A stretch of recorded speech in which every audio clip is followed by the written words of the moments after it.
নবম শ্রেণীর সকল শিক্ষার্থীদের বাংলা প্রথম পত্রের অনলাইন ক্লাসে স্বাগত। শিক্ষার্থীরা, আশা করি তোমরা সকলে ভালো আছো, সুস্থ আছো। শিক্ষার্থীরা, আজ আমরা যে বাংলা প্রথম পত্রের যে বিষয়টি নিয়ে আলোচনা করব, শুভা গল্পটি নিয়ে আলোচনা করব। এর আগে আমরা শুভা গল্পটি নিয়ে দুটি ক্লাস করেছি। এই দুটি ক্লাসের মধ্যে দুটি অংশ, প্রথম অংশে আমরা আলোচনা করেছিলাম শুভা সম্পর্কে, শুভা এই গল্পের মূল চরিত্র, শুভার পরিবার সম্পর্কে জেনেছিলাম এবং শুভার শারীরিক যে বৈশিষ্ট্যগুলো আছে, তার যে সৌন্দর্যগুলো আছে সেই বিষয়গুলো জেনেছিলাম। আরও জেনেছিলাম যে শুভা যে একটি বাক প্রতিবন্ধী একজন মেয়ে, কথা বলতে পারে না, তারপরেও সে যে সবকিছু বুঝতে পারে বা তার মনের যে অনুভূতিগুলো, সেই বিষয়গুলো কিন্তু আমরা এর প্রথম অংশে জেনেছিলাম। এবং দ্বিতীয় অংশে যে বিষয়টি আলোচনা করেছিলাম যে প্রকৃতির সাথে মানুষের ঘনিষ্ঠতা, অর্থাৎ প্রকৃতি যেমন নির্বাক, ঠিক তেমনি এখানে শুভা চরিত্র নির্বাক, আর যার কারণে শুভা চরিত্রের সাথে প্রকৃতির যে একটি নিবিড় সম্পর্ক গড়ে উঠেছে সেই বিষয়টি এখানে তুলে ধরা হয়েছিল। এছাড়াও আমরা কিন্তু আলোচনা করেছিলাম কি যে শুভার যে দুটি বন্ধু রয়েছে, তার সর্বশী এবং পাঙ্গুলি, তার গোয়ালের দুটি গাভী, তাদের সাথে শুভার যে সখ্যতা সেই বিষয়টি আলোচনা করা হয়েছিল। এবং তার আরও দুটি বন্ধুর কথা এখানে দেওয়া আছে, ছাগল ছানা এবং বিড়াল শাবকের কথাও বলা হয়েছে। কিন্তু তাদের সাথে কিন্তু খুব বেশি যে ঘনিষ্ঠতা তা কিন্তু নয়, কিন্তু তারপরেও কিন্তু তাদের সাথে বেশ ঘনিষ্ঠতা ছিল এবং এরা প্রত্যেকেই কিন্তু তার ভাষাহীন বন্ধু ছিল। কিন্তু তৃতীয় অংশে এসে আমরা আরেকটি বিষয়ে যেটা আলোচনা করব যে শুভার আরেকটি ভাষা বিশিষ্ট জীব বন্ধু ছিল, ভাষা বিশিষ্ট একটি জীব বন্ধু ছিল, অর্থাৎ যে কথা বলতে পারে। এর আগে যেসব বন্ধুদের কথা আমরা শুভার পেয়েছি তারা কিন্তু কথা বলতে পারে না, তারা কিন্তু প্রাণী ছিল, তাই না? দুটি গাভী ছিল এবং বিড়াল ছিল, ছাগল ছানা ছিল। কিন্তু এবারে যে বিষয়টি আমরা তুলে ধরবো সেটা হচ্ছে তার একটি ভাষা বিশিষ্ট বন্ধু ছিল, যার নাম হচ্ছে প্রতাপ। প্রতাপ কিন্তু গোসাইয়ের বাড়ির ছোট ছেলে এবং সে বেশ খানিকটা তাকে অকর্মণ্য, অর্থাৎ সে যে কর্মঠ নয় এবং সে যে কাজ করে না, এই বিষয়টি এখানে তুলে ধরা হচ্ছে যে সে কাজ করে না এবং বাড়ির সংসারের মানুষের যে উন্নয়নের জন্য কিছু করা বা সংসারের উন্নতির জন্য নিজে দায়িত্ব গ্রহণ করা, সেই বিষয়গুলি কিন্তু এখানে প্রতাপের মধ্যে দেখা যায় না। এবং প্রতাপ যে বাড়ির উন্নতির জন্য কিছু করবে সেই বিষয়টি নিয়েও কিন্তু তার বাবা মা সন্দিহান এবং তারা কিন্তু সে আশাটা তার কাছে করেও না, কারণ তারা জানে যে প্রতাপ কিন্তু অকর্মণ্য, অর্থাৎ সে কিন্তু কোনো কাজকর্ম করতে পারে না বা চায়ও না। আরেকটি এখানে বিষয় আছে যেটা তুলে ধরা হচ্ছে, সেটা হচ্ছে যে প্রতাপের সাথে এখানে শুভার একটি ঘনিষ্ঠ সম্পর্ক তুলে ধরা হচ্ছে। এখানে বলছে যে প্রতাপ কোনো কাজকর্ম করে না, আর এই কাজকর্ম না করার কারণেই কিন্তু সে যেহেতু সবসময় ফ্রি সময় কাটায়, আর যার কারণে গ্রামের কারোর যদি কোনো সমস্যা হতো বা কারোর প্রয়োজনে কিন্তু সহজে প্রতাপকে কিন্তু অনেক কাছে পাওয়া যেত এবং তাকে দিয়ে কিন্তু যে কোনো কাজ করানো যেত। কিন্তু সে ঘরের কাজ কিছু না করলো, কিন্তু তার বাইরের মানুষের জন্য যেহেতু তার অর্ধেক সময় সে বাইরের মানুষের কোনো কাজে কিন্তু অনেক সময় আসতো, আর যার কারণে তাকে এখানে কিন্তু সরকারি সম্পত্তি হিসেবেও কিন্তু আখ্যায়িত করা হয়েছে। আরেকটি যে বিষয়টি ধরা দেখাচ্ছে যে প্রতাপের একটি শখ ছিল, সেই শখটি কি ছিল? মাছ ধরা। প্রতাপের শখ ছিল মাছ ধরা এবং সে প্রায় তাকে দেখা যেত যে সে নদীর ধারে কিন্তু মাছ ধরতে যেত এবং সেই মাছ ধরার ক্ষেত্রে শুভা কিন্তু তার একজন শব্দহীন সঙ্গী ছিল। মাছ ধরতে গেলে কিন্তু শব্দ করা যায় না, শব্দ করলে কিন্তু মাছ ছিপে ওঠে না। আর এখানে শুভাকে প্রতাপের সঙ্গী বলা হচ্ছে এই জন্য, যেহেতু শুভা কথা বলতে পারে না, যার কারণে শুভা যদি প্রতাপের পাশে বসে থাকতো তাহলে সে একজন বাকহীন একজন সঙ্গী হিসেবে এখানে আখ্যা পেত, আর যার কারণে প্রতাপের সাথে তার সম্পর্কটাও অনেকটা গভীর হয়েছে এবং সবাই শুভাকে শুভা বলে ডাকলেও প্রতাপ কিন্তু তাকে আরেকটু বেশি আদর করে কিন্তু খালি বলে ডাকতো। খালি সু বলে ডাকতো। হ্যাঁ, এবং এরপরে যে বিষয়টি দেওয়া আছে যে যেহেতু প্রতাপ ভালো মাছ ধরতে পারতো এবং সে সুভা তাকে ভালো সঙ্গ দিতে পারতো, আর যার কারণে সে সুভার কিন্তু মর্যাদাটাও বুঝতো। এবং এরপরে যে বিষয়টি তুলে ধরা হচ্ছে সেটা হচ্ছে সুভা সবসময় তেঁতুল গাছের নিচে বসে থাকতো। সুভা কোথায় বসে থাকতো? এগুলো যে ছোট ছোট প্রশ্নগুলো কিন্তু তোমাদের কিন্তু জ্ঞানমূলক প্রশ্ন হিসেবে কিন্তু আসে, যে এই ছোট ছোট প্রশ্নগুলো আমাদের বিভিন্ন পরীক্ষায় দেখা যায় যে সুভা কোথায় বসে থাকতো। সুভা কিন্তু তেঁতুল তলায় বসে থাকতো। এবং প্রতাপ কি করতো? প্রতাপ তার অনতি দূরে ছিপ ফেলে মাছ ধরতো। এবং যেটা বলা হচ্ছে যে সুভা প্রতিদিন প্রতাপের জন্য একটি করে পান নিয়ে আসতো এবং সেই পান দেওয়ার মধ্য দিয়ে কিন্তু তাদের মধ্যে সম্পর্ক আরো ঘনিষ্ঠ হয়েছে। এবং এর মধ্যে আরেকটি বিষয় যে যখন প্রতাপের পাশে বসতো, সুভা কিন্তু প্রতাপের মনোযোগ আকর্ষণের জন্য, মনটাকে আকর্ষণ করার জন্য সে নানা রকম অলৌকিক চিন্তাও করতো যে এমন কোনো অলৌকিক ঘটনা ঘটে যাক যার কারণে প্রতাপ তার দিকে আকর্ষিত হবে, বা প্রতাপ তাকে তার মর্যাদা বুঝবে, বা প্রতাপ যে তাকে দেখে আশ্চর্য হবে, এই ধরনের কোনো একটা ঘটনা ঘটার জন্য কিন্তু সুভার মনে ব্যাপক ভালো লাগতো এবং সেটা মনে মনে চাইতো যে কিছু একটা অলৌকিক ঘটনা ঘটে যায় যার কারণে প্রতাপ তার দিকে আকর্ষিত হবে।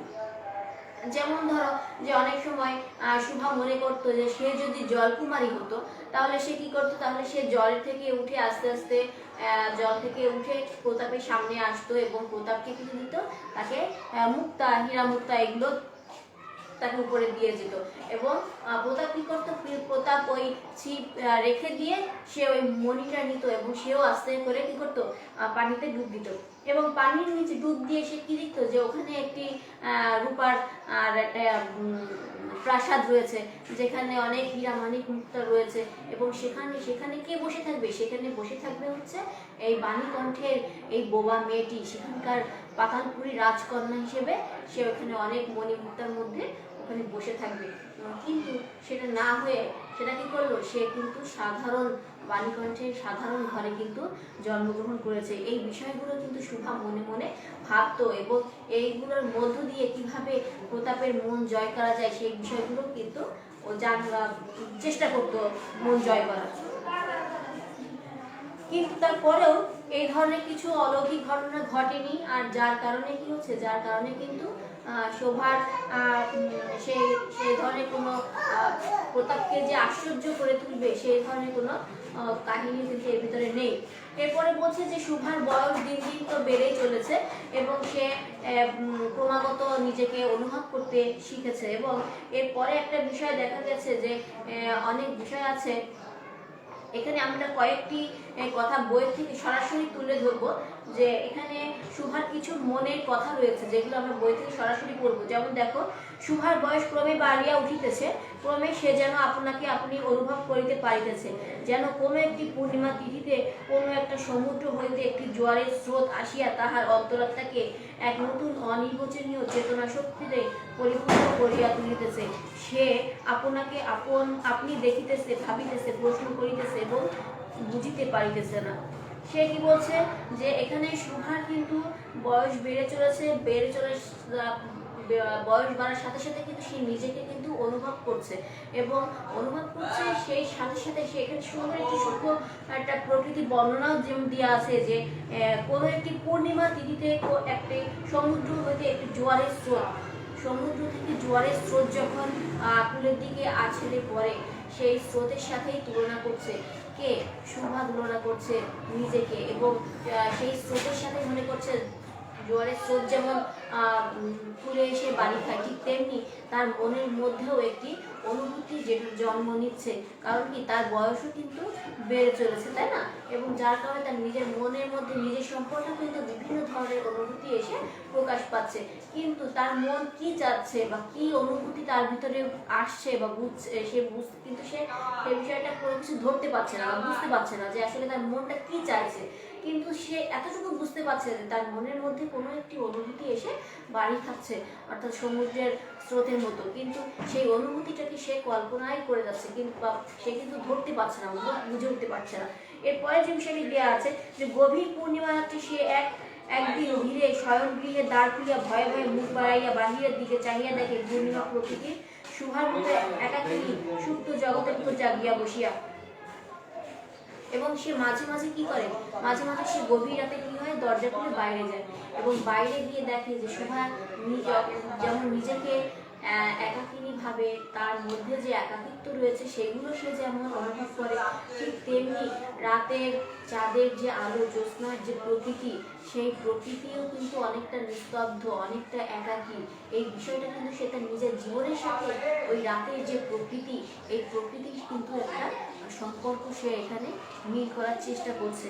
এবং সে বলছে কি যে সে যেমন রাতে চাঁদের আলো যেমন একাকীভাবে এই সারা রাত জেগে রয়েছে, ঠিক তেমনি শুভাও এখানে একাকীভাবে সারা রাত জেগে কাটিয়ে দিচ্ছে। এরপরে বলছে যৌবনের রহস্যে পুলকি বিষাদে অসীম নির্জনতায় একেবারে শেষ সীমা পর্যন্ত, এমনকি তাহা অতিক্রম করিবার থমথম করিতেছে, একটি করা করিতে পারিতেছে না। এই নিস্তব্ধ ব্যাকুল প্রকৃতির প্রান্তে একটি নিস্তব্ধ ব্যাকুল বালিকা দাঁড়াইয়া। অর্থাৎ মানুষের কিন্তু এটা কিন্তু একটা স্বাভাবিক বিষয়, তোমরা কিন্তু বুঝতে পারো, তোমরা যেহেতু অনেক বড় হয়ে গেছো, তোমরা কিন্তু বুঝতে পারবে যে একটা মানুষের কিন্তু বয়স বাড়ার সাথে সাথে তার কিন্তু যখন কৈশোর ছেড়ে যখন যৌবনে পদার্পণ করে, তখন কিন্তু তার মধ্যেও কিন্তু যৌবনের একটা উচ্ছ্বাস দেখা যায় এবং মানুষ কিন্তু সেই সময় কিন্তু চায় তার ভালোবাসার মানুষটির সান্নিধ্য পেতে। ঠিক ওই একইভাবে কিন্তু সুহার মনেও কিন্তু এই আশাটি বা এই অনুভূতিটি কিন্তু প্রকাশ পেয়েছে, তার কিন্তু পূর্ণ রূপটি কিন্তু এখানে তুলে ধরা হচ্ছে। এবং এখানে এই জন্যই বলা হচ্ছে যেহেতু সে যৌবনে পদার্পণ করেছে, এই জন্য সে তার জীবনে এমন একজনকে তার ভালোবাসার মানুষ হিসেবে কিন্তু সে একজন মানুষকে চায় এবং এই জন্যই কিন্তু সে কি করছে, রাত জেগে কিন্তু কাটিয়ে দিচ্ছে এবং সে নিজেকে একাকী অনুভব করছে। এবং শুধু তাই নয়, সে যখন রাতের বেলা চাঁদের আলো দেখতে পাচ্ছে, সেই চাঁদের আলোটাকেও সে কিন্তু একাকী বা তার একাকিত্ব কিন্তু তার জীবনের সাথে কিন্তু মিলিয়ে ধরার একটি প্রয়াস কিন্তু এখানে দেখানো হয়েছে। আরেকটি বিষয় এখানে বলা হচ্ছে এদিকে কন্যা ভারগ্রস্ত পিতামাতা চিন্তিত হইয়া উঠিয়াছেন, লোকেও নিন্দা আরম্ভ করিয়াছে, এমনকি এক ঘরে করিবে এমন জনরব শোনা যায়। আমাদের এইখানে একটি বিষয় তুলে ধরা হচ্ছে যে আমাদের সমাজে কিন্তু বিভিন্ন ধরনের কুসংস্কার প্রচলিত, বিভিন্ন ধরনের নেতিবাচক বিষয়গুলো কিন্তু প্রচলিত। আমাদের সমাজে এটাও প্রচলিত আছে যে মেয়ের যদি একটু বয়স বেশি হয়ে যায় তাহলে কিন্তু পাড়া প্রতিবেশী বলো, সমাজ বলো, সকলের কাছে কিন্তু অনেকটা হেয় প্রতিপন্ন হতে হয়। আমাদের সমাজ ব্যবস্থাটাই আসলে এই ধরনের, কারণ আমাদের পুরুষতান্ত্রিক সমাজ, হ্যাঁ, এবং যার কারণে আমাদের একসময় এখানে ভাবা হতো, এখন যেহেতু সমাজ অনেক উন্নত হয়েছে, কিন্তু আগে একটা সময় ভাবা হতো যে যাদের বয়স ধরো 16, 17 বা 18 হয়ে যাবে, তা এটাই মনে করো যে বিয়ের জন্য অনেক বেশি, কারণ আগেকার দিনে কিন্তু 11, 12 এই বছরে কিন্তু বিয়ে হয়ে যেত, হ্যাঁ, এবং যার কারণে 16, 17, 18 কিন্তু বেশ বয়স মনে হবে। আবার এখন যেমন আরো বেশি 20, 25, 30 কোনো বিষয় না, কিন্তু আগেকার দিনে এগুলো মানে অনেক বড় একটা বিষয় ছিল। সেই প্রভাবটাও কিন্তু আমাদের এখানে তুলে ধরা হচ্ছে। এবং আমাদের সমাজের একটি বিশেষ দিক, যেটা নেতিবাচক দিক, সমাজের যে একটা খারাপ দিক বা কুসংস্কার, এই বিষয়টাও কিন্তু এখানে তুলে ধরা হচ্ছে। অর্থাৎ সেই সময় ছিল যে এখানে যেহেতু সুভার বয়স বেড়ে যাচ্ছে, আর বেড়ে যাওয়ার কারণে কিন্তু মানুষ কিন্তু তাদেরকে অনেক কথা শোনাতেও কিন্তু ছাড়তো না এবং তাদেরকে কি করতো, এক ঘরে করে দেবে বলে তাদেরকে ভয় দেখাতো। এক ঘরে করে দেওয়া মানে কি, এক ঘরে করে দেওয়া মানে তারা নিজেরা নিজেদের মধ্যে থাকবে, তাদের সাথে কেউ কথা বলবে না, চলবে না, ফিরবে না, তাদেরকে কোনো প্রকার সাহায্য সহযোগিতা করবে না। কিন্তু আমরা তো সামাজিক জীব, আমাদের তো অন্যের সাহায্য সহযোগিতা ছাড়া আমরা চলতে পারি না, যার কারণে এক ঘরে করে দেওয়া এটাও কিন্তু আমাদের কাছে অনেক ভয়ের বিষয়। আর যার কারণে সেই সময় কিন্তু বাণীকণ্ঠের কাছে কিন্তু এটা একটা ভয়ের বিষয় ছিল যে মেয়েকে বিয়ে না দিলে সকলে এক ঘরে করে দেবে, তখন তারা কিভাবে চলবে, এটা একটা বিষয় ছিল। এরপরে বলছে যে বাণীকণ্ঠের সচ্ছল অবস্থা, 2 বেলায় মাছ ভাত খায়, এজন্য তাহার শত্রু ছিল। আরেকটি বিষয় আছে, যেহেতু এখানে বাণীকণ্ঠের অবস্থা কিন্তু সচ্ছল ছিল, আর সচ্ছল অবস্থা থাকার কারণে কিন্তু তার অনেক শত্রুও কিন্তু ছিল। আর শত্রুরা সবসময় চেষ্টা করে যে কোন দিক থেকে মানুষকে অ্যাটাক করা যায়, বা যদি আমার কেউ শত্রু থাকে তাহলে সে কিন্তু সবসময় চেষ্টা করবে কি করে আমার ক্ষতি করা যায়, তাই না? তাহলে আমার মেয়ের যদি বয়স হয়ে যায় বা বিয়ে দিতে যদি দেরি হয়, তাহলে এটাও কিন্তু একটা সুযোগ তার আমাকে আক্রমণ করার জন্য বা আমাকে কষ্ট দেওয়ার জন্য বা আমার ক্ষতি করার করার জন্য। ঠিক এখানে এই বিষয়টি আসছে যে প্রতাপ এখানে দেওয়া আছে যে বাণীকণ্ঠ যেহেতু সচ্ছল পরিবার ছিল এবং তার কোনো পরিবারে কোনো অভাব অনটন ছিল না, আর যার কারণে তার শত্রুও ছিল, এবং যেহেতু এদিকে শুভার বিয়ে দিতেও দেরি হচ্ছে, আর যার কারণে কিন্তু তার শত্রুরাও একটা সুযোগ পেয়ে গেছে তাকে এক ঘরে করে দেওয়ার বা তার ক্ষতি করার। এই বিষয়টি এখানে তুলে ধরা হয়েছে। এখানে বলা হয়েছে যে স্ত্রী পুরুষের বিস্তর পরামর্শ হইল, অর্থাৎ স্ত্রী পুরুষ বলতে এখানে কি বোঝাচ্ছে? এখানে বোঝাচ্ছে হচ্ছে শুভার বাবা এবং মা, এই দুজনের মধ্যে এই বিষয়গুলো নিয়ে অনেক আলাপ আলোচনা করা হলো, এবং কিছুদিনের মতো বাণী বিদেশে গেল, অবশেষে ফিরিয়ে আসিয়া কহিলে চলো কলিকাতায় চলো। এখানে একটা কথা বলে দিই যে এখানে বাণীকণ্ঠ বিদেশে গেল, আসলে বিদেশে যাওয়ার কারণটাই হচ্ছে শুভাকে নিয়ে শুভার ভবিষ্যতে একটা আশ্রয় খুঁজে দেওয়া বা তাকে বিয়ে দেবে সেই বিষয়টি নিয়েই কিন্তু তার বিদেশে যাওয়া, এবং সে পরবর্তীতে এসে কি বলছে যে আমরা এখান থেকে সবাই কোথায় চলে যাবে, কলকাতায় যাবে। এবং এই বিষয়টি এখানে কিন্তু নির্দিষ্ট করে দেওয়া নেই যে কেন যাচ্ছে, কিন্তু পরবর্তীতে আমরা এর পরের ক্লাসে সম্পূর্ণ আলোচনা করব যে আসলে এটা এখানে শুভাকে বিয়ে দিয়ে দেওয়ার জন্য কিন্তু কলকাতায় নিয়ে যাওয়ার একটি বন্দোবস্ত এখানে করা হয়েছে। তো শিক্ষার্থীরা, আমরা আজকে এই পর্যন্তই আলোচনা করব, এর পরবর্তী শেষ অংশটুকু এর পরবর্তী ক্লাসে আমরা আলোচনা করব। তো আজকে যে বিষয়টি আমরা পেলাম যে শুভার একমাত্র ভাষা বিশিষ্ট বন্ধুটি হচ্ছে কি প্রতাপ, এবং প্রতাপ কি ছিল, অকর্মণ্য ছিল, সেই সংসারে কোনো কাজই তেমন করতো না, এবং তার কাছ থেকে তার বাবা মা এগুলো আশাও করতো না, সে যে সংসারের দায়িত্ব নিবে বা ভালোভাবে সংসারের উন্নতি করবে সেই বিষয়টি নিয়ে কোনো আলোচনা করতো না। এরপরে কি পেলাম, এরপরে পেলাম যে প্রতাপের একটি শখ ছিল, সেটা হচ্ছে ছিপ দিয়ে মাছ ধরা, এবং সে যখন মাছ ধরতো তার একটি শব্দহীন বাকহীন প্রাণীটি ছিল, কে সঙ্গী ছিল শুভা, এবং শুভা প্রতিদিন তার জন্য একটি করে পান নিয়ে যেত, এবং তার মন জয় করার জন্য বিভিন্ন ধরনের চেষ্টা সে চালাতো। এবং আরেকটি বিষয় এখানে বলা হচ্ছে যে সে প্রতাপের মন জয় করার জন্য বা প্রতাপকে নিজের দিকে আকর্ষণীয় করার জন্য সে কি করতো, সে নানা রকম অলৌকিক চিন্তা ভাবনা করতো, যাতে এমন কিছু অলৌকিক ঘটনা তার জীবনে ঘটে যাক যার কারণে প্রতাপ তাকে দেখে আশ্চর্য হয়ে যায়, কিন্তু সে ধরনের কোনো ঘটনা কিন্তু আসলে ঘটতো না। এরপরে আরেকটি বিষয় দিয়ে এখানে দেখানো হচ্ছে যে বিষয়টি হচ্ছে যে যখন এখানে বললাম যেহেতু আস্তে আস্তে ধীরে ধীরে শুভার বয়স বেড়ে যাচ্ছে, এবং শুভা কিন্তু তার জীবনে তার ভালোবাসার মানুষটির কিন্তু সান্নিধ্য আশা করছে, এবং সে কিন্তু তার বয়স বাড়ার সাথে সাথে সে তার নিজেকে অনুভব করছে, নিজের অনুভূতিগুলোকে ফিল করছে, এবং সে কিন্তু যে অনুভূতিগুলো তার মনের মধ্যে উঁকি দিচ্ছে বা ধরা দিচ্ছে, কিন্তু সেটা সে বলতে পারছে না বা সেটা সে ধরতেও পারছে না, কিন্তু তারপরেও সে কিছু অনুভূতি সেগুলো কিন্তু সে নিজে থেকেই অনুভব করতে পারছে। এই বিষয়গুলো এখানে তুলে ধরা হয়েছে। এবং আরেকটি বিষয় তুলে ধরা হচ্ছে যে যেহেতু শুভার বয়স বেড়ে যাচ্ছে, এই জন্য তার বাবা মাও তাকে নিয়ে চিন্তিত, কিভাবে বিয়ে দেবে, তার জীবনটা কিভাবে, তার ভবিষ্যৎটা কি হবে না হবে, একটা অনিশ্চয়তার মধ্যে, যার কারণে তার বাবা মাও চিন্তিত, তার বাবা মাও চাচ্ছে বিয়ে দিতে। আবার এদিকে সমাজে মানুষের কটু কথাও বেড়ে চলেছে দিন দিন শুভাকে নিয়ে, এবং এক পর্যায়ে বিয়ে না দিলে তাদেরকে একঘরে করে দেওয়ার একটি হুমকি উঠে এসেছে। হ্যাঁ, এইরকম এই বিষয়গুলি এখানে তুলে ধরা হয়েছে। তো শিক্ষার্থীরা, আজ আমরা এই বিষয়টি এই পর্যন্তই আলোচনা করব, এর পরবর্তী ক্লাসে আমরা সম্পূর্ণ আলোচনাটি আবার দিয়ে শেষ করব। তো তোমরা এটি বাড়ি বসে ভালো করে পড়বে, বুঝে বুঝে পড়বে। আজ এ পর্যন্তই, ভালো থাকো, সুস্থ থাকো, আল্লাহ হাফিজ।